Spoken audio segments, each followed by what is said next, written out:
ay kasama ko pa sa Senate of the Philippines. Ang aking kaibigan, ang aking kumare, Senador Amy Marcos.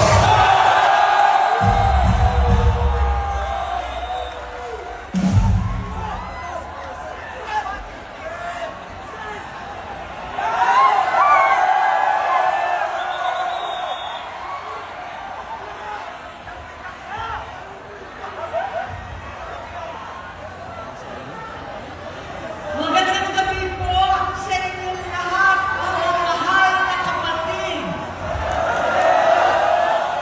Ka-Israel, ka-Bien, ka-Ernst, ka-Arnel, lahat ng ating minamahal na kapatid.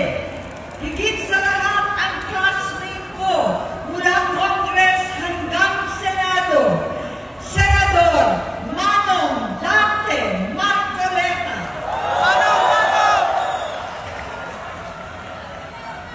Napakahirap po ang pumunta, tumayo, at magsalita sa inyong harapan.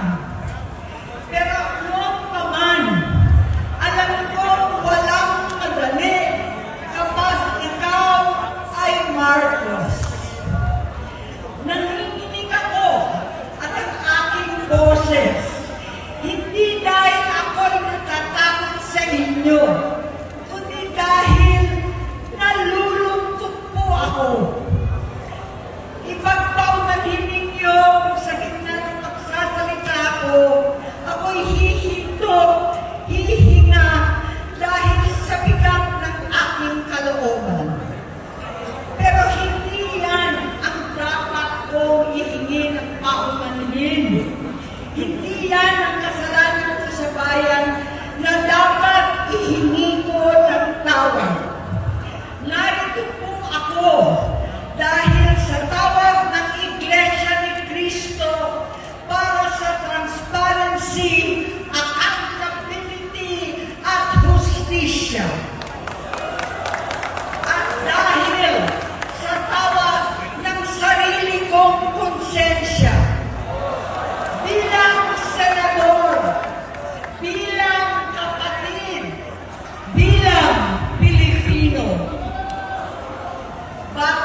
Pangilinyong. Hindi ko alam bakit walang nagre-report sa akin tungkol sa kampanya.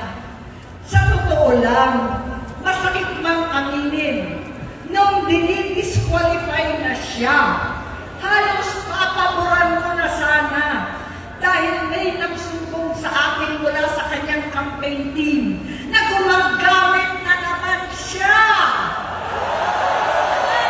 Nung sinabihan ko, siya at mga taong nasa paligid niya, nagkaisa silang tuluyan akong alisin sa kampanya na ako naman ang bumuo.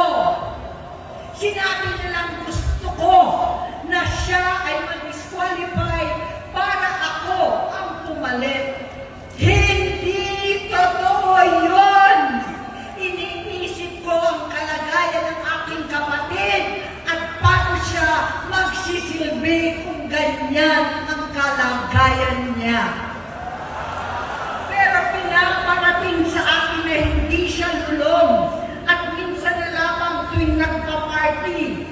Hindi ko maipaliwanag bakit gusto kong maniwala at hindi mawalan ng pag-asa. Noong nanalo siya, naging pinakamalayo na kami sa isa't isa. Maliban sa opisyal na takbuhan at kapag pumupunta yung nanay namin, hindi ako sumama sa loob ng 3 taon dyan sa Malacanang.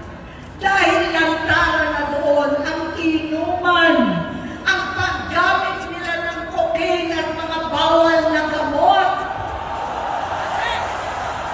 Hindi ba nila nakikita, naririnig, kakaiba na siya magsalita, hindi na maintindihan kung ano-ano na sinasabi at wala na sa sarili. Nagtatago sa kabaitan niya ang pang-aabuso niya sa droga. At nagbunga na ito ng mga nakakapinsalang maling desisyon.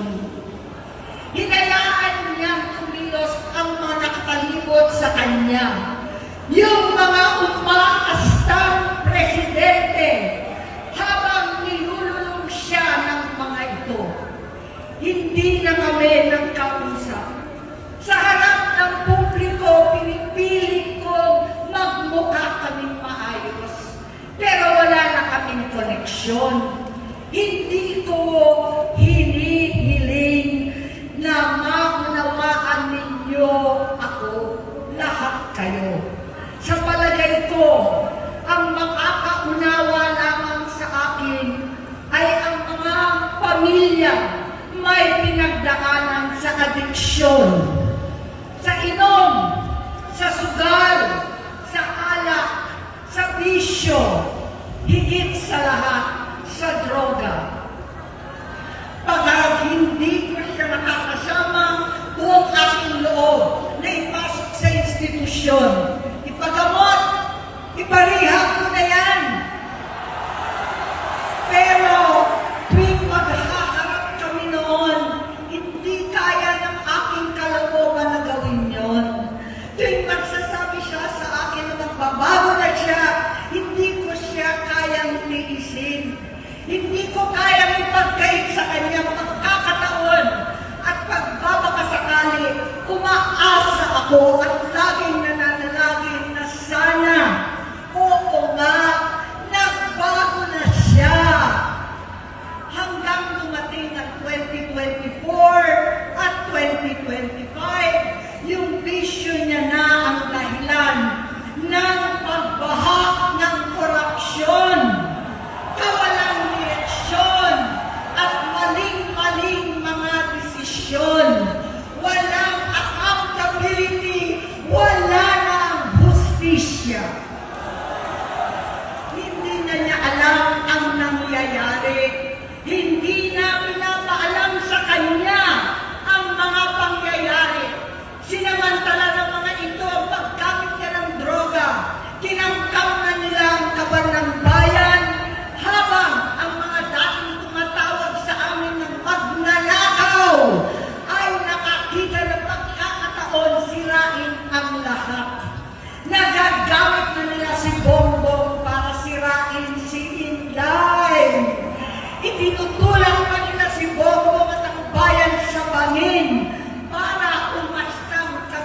iligtas.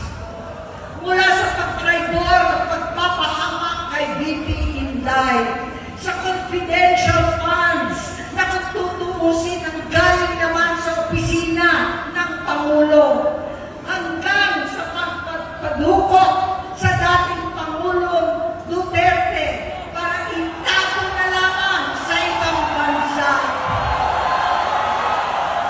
Ang kabaitan ni Bongbong ay naging kalupitan. Karapalan ng pagtatakip sa kanya ng mga nasa Congress, sa Senado, mga miyembro ng kabinete. Kitang-kita na ng taong bayan, wala nang puwang ang kahihiyan. Para bang nauulit ang bangungot ng kasaysayang dinanas namin noon. 68 years old po ang tatay ko nung pinatalsik sa pwesto. 68 years old na rin si Bongbong ngayon. November 17 din nung 2021 nung nakumbinsi ko si Inday na magbise kay Bongbong. November 18 po bukas ang ikatlong araw natin. Siyam na taon na nakakaraan. Saktong November 18 pa talaga na pinatiting ni Pangulong Duterte ang tatay ko sa libingan ng mga bayani.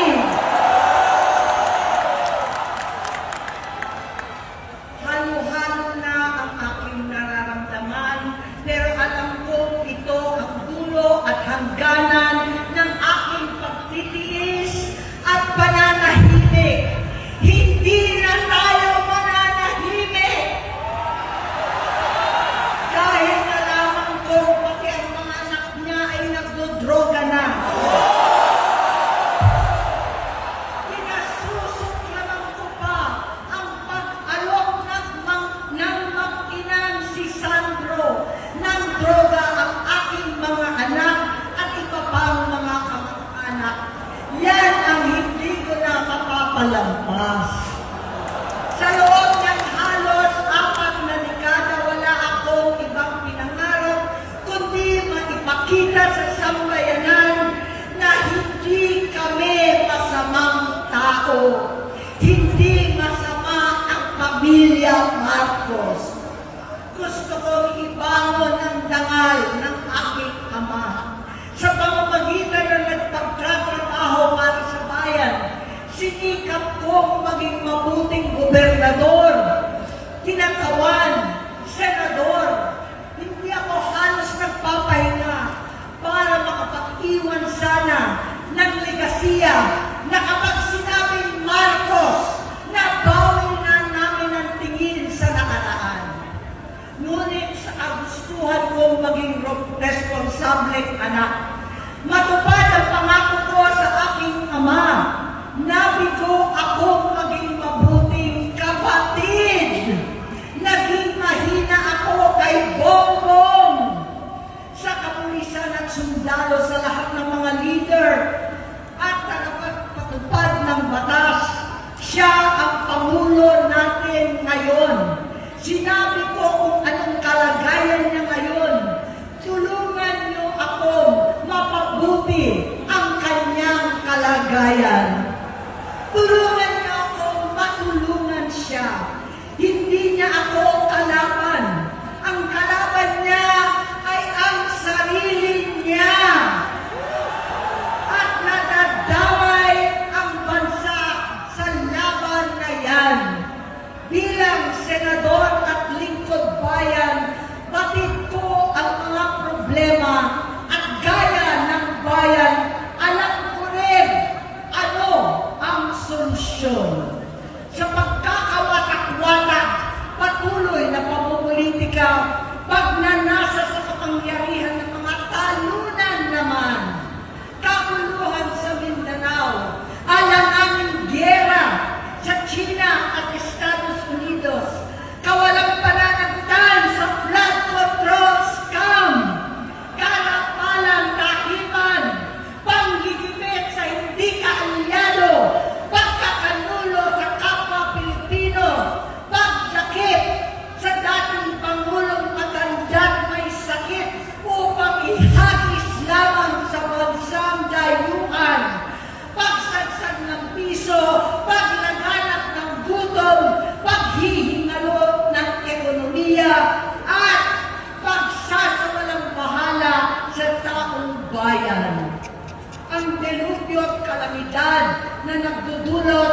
parusa. Ang korupsyon na nauwi sa kawalan ng tiwala at hustisya sa Pilipinas, sa kanyang pamahalaan, lahat ng yan ay masusolusyonan kung ikaw, aking kapatid, magsaayos ng iyong sariling kalusugan.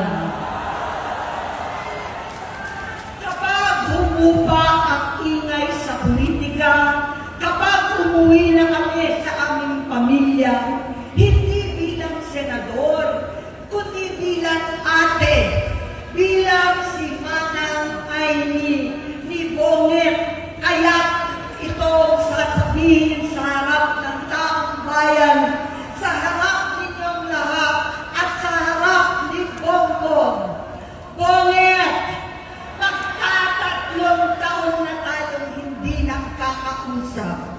3 taon ko nang sinusubukan muli na ako'y pakinggan.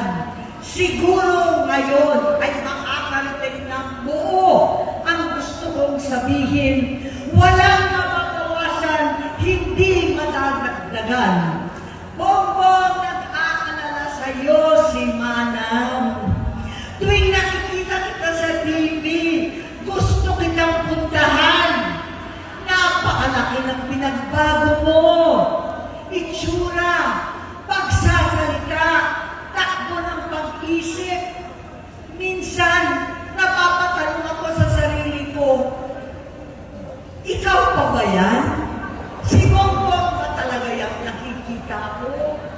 Pero ako, aling ko, ako pa rin ito. Ako pa rin ang ate mo na tumayong ama't ina sa inyo sa ibang bansa. Ang kasama nyo sa sumubok na sanglarin lahat ng sakit para sa iyo. Ang kapatid mo na hindi mo kailangan hingan ng tawad dahil agad ka nang iniintindi at tatanggapin dahil mahal kita. Nasa Bagong Tipan, kay Lucas, Kapitulo 17, versikulo 3 hanggang 4. Kung magkasala ang iyong kapatid, sawayin mo siya. At kung siya'y magsisi, patawarin mo siya.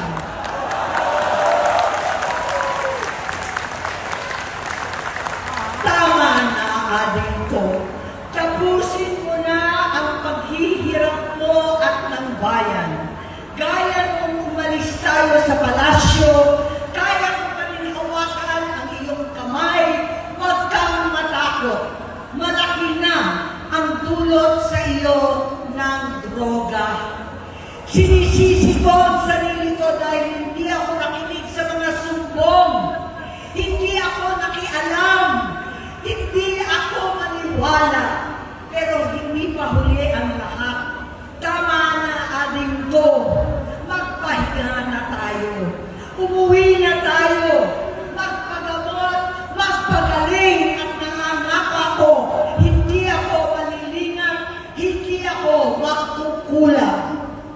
Lahat ng kasama mo ngayon, hindi natin kasama sa pinakamadilim na bahagi ng buhay natin. Kasama mo sila ngayon dahil nasa taas ka pa.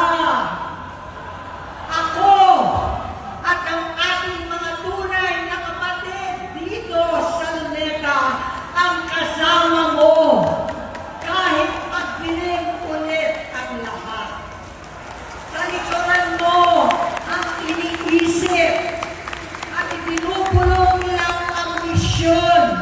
Unahin na natin ang kalusugan mo dahil sa adiksyon na bigyan mo ng malubhang karamdaman ang buong bansang Pilipino. Matatanda na tayo, sakitan na si Mami, alagaan na lang natin ang isa't isa. Kaliwat kanan man ang panghuhusga sa akin, malinaw sa aking puso na dapat mauna ang Diyos, ang bayan, pamilya, at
tabi. Susuporta at hindi titigil manalangin kasama ninyo dito sa NECA at sa buong mundo. Dahil iyon naman ang tungkulin at ibig sabihin ng salitang kapatid, kapatid, mabuhay kayo, kapatid. Maraming salamat po.